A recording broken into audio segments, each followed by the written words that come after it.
Hello and welcome to Dad Doesn't Have Time for This, the show where we review things quickly and compare them to everything else in existence.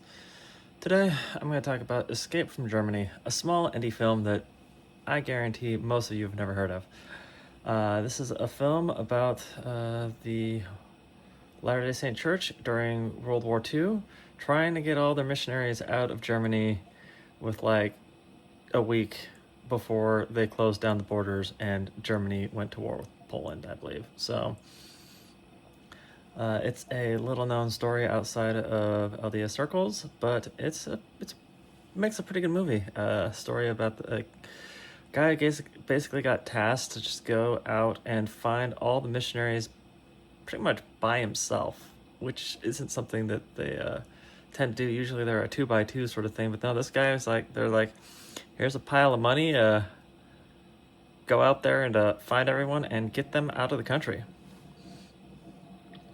And all in all, it's I enjoy a good historical piece, and it's interesting just seeing how this guy doesn't know. Well, he kind of knows what he's doing.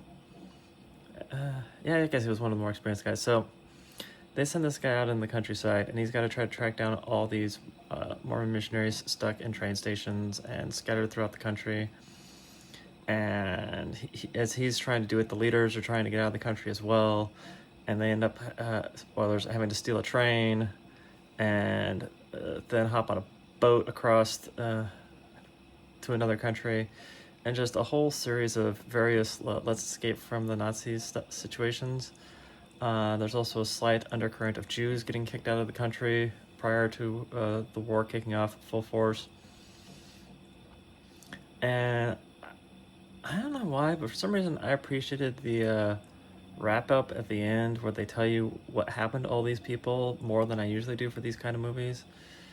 And just seeing how these people, some of them went right back in during the war, some of them got sent to the Pacific, some of them were German citizens who were forced to fight in the war, some lived, some didn't. It's just interesting to see how circular life can be at times. Some of the people went back to Germany, ended up marrying people they'd met there after the war, despite having had a giant war with Germany. And just, it was good. And if you're looking for I don't even call it a thriller. It's not super intense. It's more of a drama. But if you're looking for a good historical drama, I just really enjoyed this nice little low-budget indie film, and I'd say it was the 170th best movie of all time. You all have a great day.